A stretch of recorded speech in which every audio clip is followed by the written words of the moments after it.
Good morning everyone, welcome to Pioneer Convent School. आज हम करेंगे ज्योग्राफी का first chapter the earth in the solar system. Chapter का name है the earth, लेकिन हम इस चैप्टर के अंदर ऑलमोस्ट सारी ही हेवनली बॉडीज़ और सेलेस्टियल बॉडीज़ की स्टडी करेंगे। Heavenly bodies and celestial body both are the same thing. क्या मीनिंग होता है हेवनली बॉडीज़ का और सेलेस्टियल बॉडी का?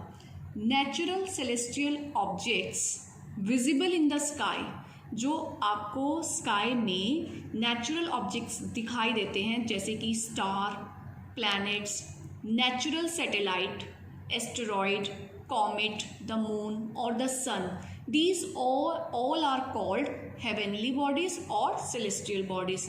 मतलब कि स्काई में, स्पेस में जितनी भी बॉडीज़ हैं, स्टार्स हैं, प्लैनेट हैं, नेचुरल सैटेलाइट लाइक मून्स हैं, एस्टेरॉयड, कॉमेट, द मून और द सन, इन सबको कलेक्टिवली हम क्या बोलते हैं? हेवनली बॉडीज़ या सेलेस्टियल बॉडीज़। ठीक है, इस चैप्टर में जो हमने मेन टॉपिक्स कवर करने हैं वो एक बार पहले सारे टॉपिक्स देख लीजिए। Number 1 we will cover the star and constellation. Number 2 galaxy, what is the meaning of galaxy.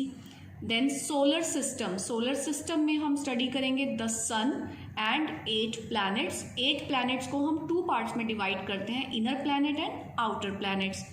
Then we will study about the moon, asteroids, meteoroids and comets. तो आज हम अपना टॉपिक स्टार्ट करेंगे स्टार्स से।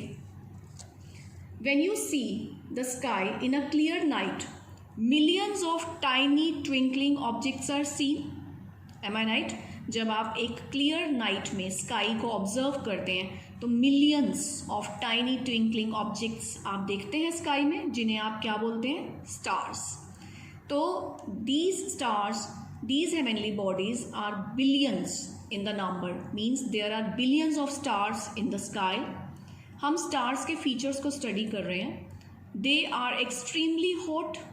Stars have their own light and they continuously radiate heat and light energy, and they are made up of hydrogen, helium gases and dust. तो star के ऊपर अगर आपके पास 3 मार्क्स का या 2 मार्क्स का क्वेश्चन आता है तो आपने कैसे अटेम्प्ट करना है? First of all, stars are millions of tiny twinkling objects which are seen in sky. ठीक है, there are billions of stars, बहुत लाखों करोड़ों स्टार्स हैं स्पेस में। स्टार्स आर एक्सट्रीमली हॉट, बहुत ज़्यादा गर्म होते हैं। They have their own light, stars की अपनी लाइट होती है। They continuously radiate heat and light energy, और स्टार में से कॉन्टीन्यूसली हीट और लाइट एनर्जी निकलती रहती है। And these stars are made up of hydrogen, helium gases and dust. ये स्टार किससे मिलके बने होते हैं? Hydrogen, helium gases and dust से मिलकर बने होते हैं। स्टूडेंट्स, डू यू नो कि ये जो हमारा सन है, the sun, this is also a star. Sun जो है एक मीडियम साइज स्टार है, मींस ये जो जितने भी सारे स्टार्स हमारी गैलेक्सी में, हमारे जो हमें स्काई में नज़र आते हैं, ये बहुत बड़े बड़े साइज़ के होते हैं। इवन इनका साइज़ हमारे सन से भी बिगर होता है, और लेकिन हमें सन बड़ा लगता है because it seems big, because it's near to earth, क्योंकि ये हमारी अर्थ के सबसे पास है। और जो बाकी स्टार्स हैं वो अर्थ से दूर हैं, इसलिए वो हमें स्मॉल नज़र आते हैं, but otherwise they are bigger than the सन।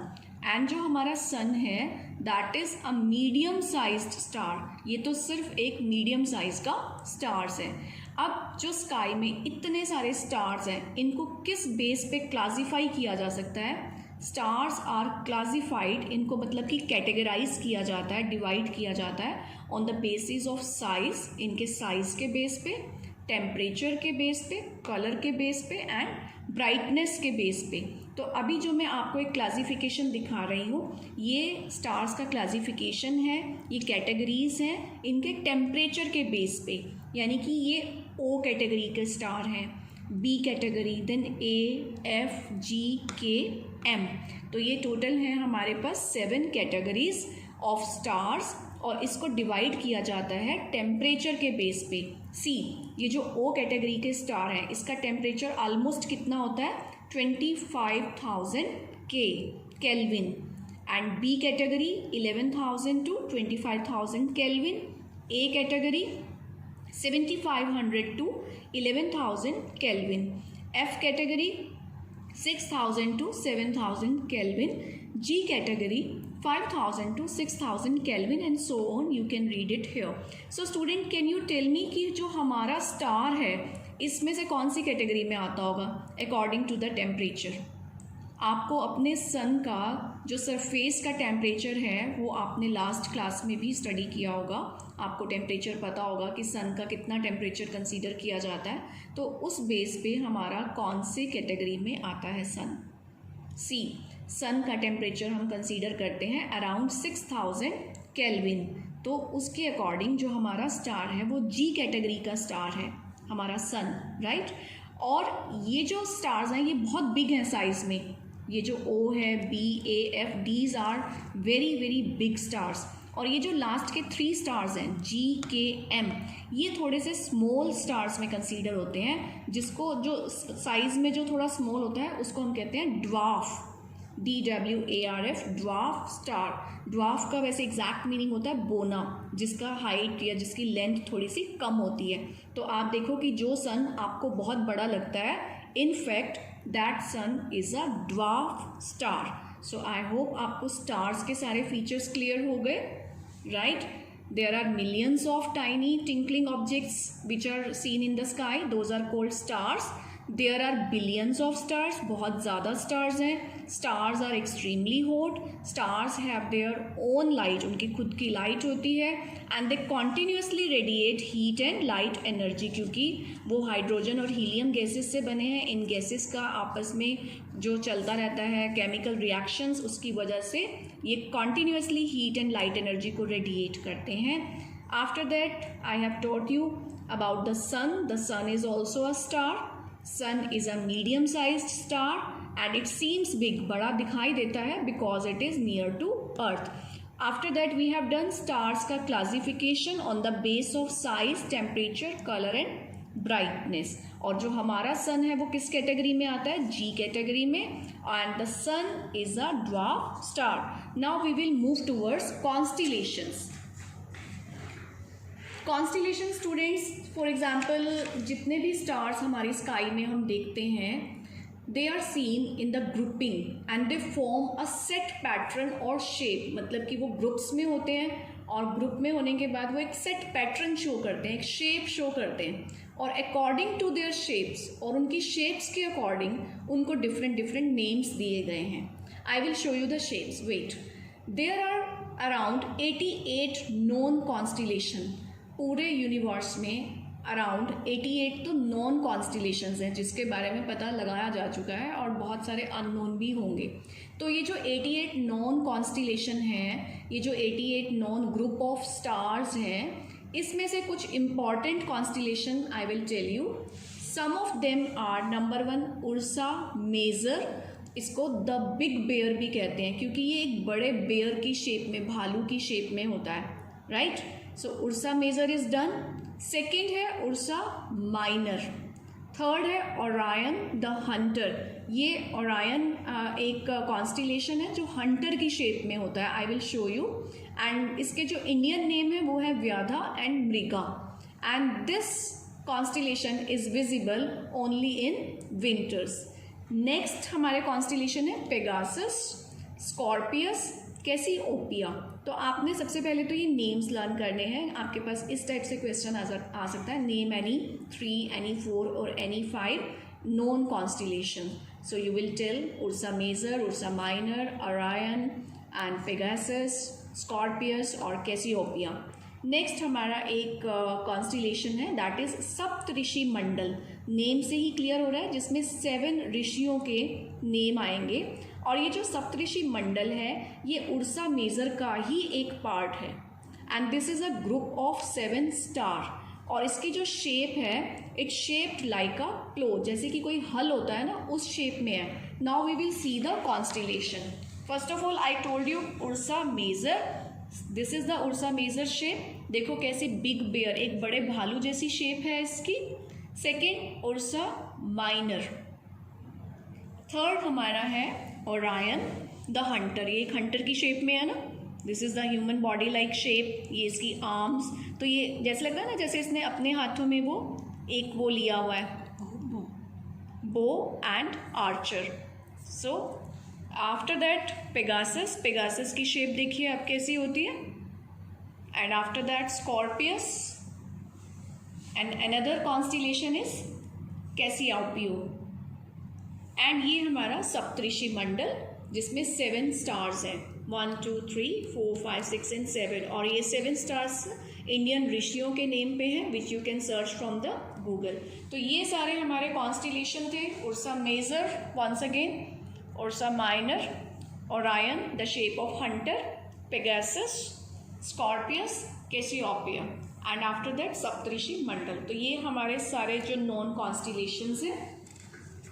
आपको कॉन्स्टिलेशन क्लियर हो गया. This is a grouping of stars in a set pattern. ये ग्रुपिंग होती है स्टार्स की एक सेट पैटर्न में होती है और according to their shapes they are given different names. Now we will study about galaxy. First of all galaxy, ये वर्ड आया है लैटिन वर्ड गैलेक्सियास से. गैलेक्सियास का मीनिंग होता है milky. Now what is galaxy? Galaxy is a system और you can say galaxy is a group of millions और billions of star. Galaxy के अंदर बहुत सारे स्टार्स होते हैं, बिलियंस ऑफ स्टार्स, गैसेस होती हैं, डस्ट एंड बहुत सारे सोलर सिस्टम्स होते हैं विच आर हेल्ड टुगेदर. और वो आपस में एक दूसरे के साथ जुड़े रहते हैं बाय ग्रेविटेशनल फोर्स. उनका जो आपस में ग्रेविटेशनल पुल से वो एक दूसरे के साथ कनेक्टेड रहते हैं. जो हमारी अर्थ है that comes in the Galaxy, वो भी एक गैलेक्सी में आती है और उस गैलेक्सी का नेम है मिल्की वे. और जो हमारी मिल्की वे गैलेक्सी है उसके आसपास बहुत सारी गैलेक्सीज हैं. There are many galaxies besides ours. ऐसा नहीं है कि स्पेस में सिर्फ यूनिवर्स में एक ही गैलेक्सी है. हमारी गैलेक्सी के साथ साथ और भी बहुत सारी गैलेक्सीज हैं. और जो हमारी क्लोजेस्ट नेबर गैलेक्सी है उसका नाम है Andromeda. What is the name? Andromeda. और आपको पता है कि ये गैलेक्सीज मतलब मूव करती रहती हैं, रोटेशन में रहती हैं और ग्रेविटेशनल पुल से ये कनेक्टेड रहते हैं. और बहुत बार गैलेक्सीज आपस में टकरा भी जाती हैं. तो अगर कभी अर्थ अपनी गैलेक्सी से टकराएगी तो वो टकराएगी एंड्रोमेडा से. बट ऐसा बहुत बहुत बिलियन ईयर्स के बाद जाके होता है. ऐसा नहीं है कि ये कल ही हो जाएगा. और अगर सपोज़ ये कल हो भी जाता है तो आपको पता भी नहीं चलेगा कि क्या हुआ. ये इतनी फास्ट मूवमेंट्स होंगी कि we can't understand them. So I will show you now galaxy. See galaxies इस फॉर्म में होती हैं. आप देखें इसके अंदर फर्स्ट ऑफ ऑल बहुत आराम से, डोंट मूव, कि इसमें आपको कितने सारे स्टार्स नज़र आ रहे हैं. It is a combination, it is a group of stars, dust, gases and so many solar systems come in one Galaxy. और ये ऐसी बहुत सारी गैलेक्सीज हैं हमारे यूनिवर्स में. और मैंने अभी आपको क्या बताया कि अर्थ किस गैलेक्सी में आती है. अर्थ कम्स इन गैलेक्सी जिसका नेम है मिल्की वे. और गैलेक्सीज की अलग अलग शेप्स होती हैं. सारी गैलेक्सीज इसी शेप में नहीं होती हैं. फॉर एग्जांपल जो हमारा मिल्की वे है उसकी ये शेप है, स्पाइरल गैलेक्सी है, स्पाइरल वे में रोटेट करती है. और कुछ गैलेक्सीज ऐसे एग शेप में होती हैं जिसे हम कहते हैं इलिप्टिकल गैलेक्सी. और कुछ गैलेक्सीज इरेगुलर होती हैं, मींस कोई फिक्स पैटर्न या फिक्स शेप वो फॉलो नहीं करती हैं. तो ये इस टाइप की हमारी गैलेक्सीज होती हैं. तो स्टूडेंट्स आज हमने स्टडी किया है स्टार्स, कॉन्स्टिलेशंस. कॉन्स्टिलेशन अभी मैंने आपको इमेजेस दिखाई. Then Galaxy. नेक्स्ट वीडियो में हम करेंगे सोलर सिस्टम. तो टिल देन आप अपने फर्स्ट चैप्टर के ये स्टार्टिंग 2 पेजेस अच्छे से रीड कर लीजिए. इसमें जितनी भी इंपॉर्टेंट टर्म्स हैं उनको लर्न कर लीजिए. उसके बाद ऑनलाइन क्लास में हम इसका एक रिकैप कर लेंगे. Okay students, have a good day.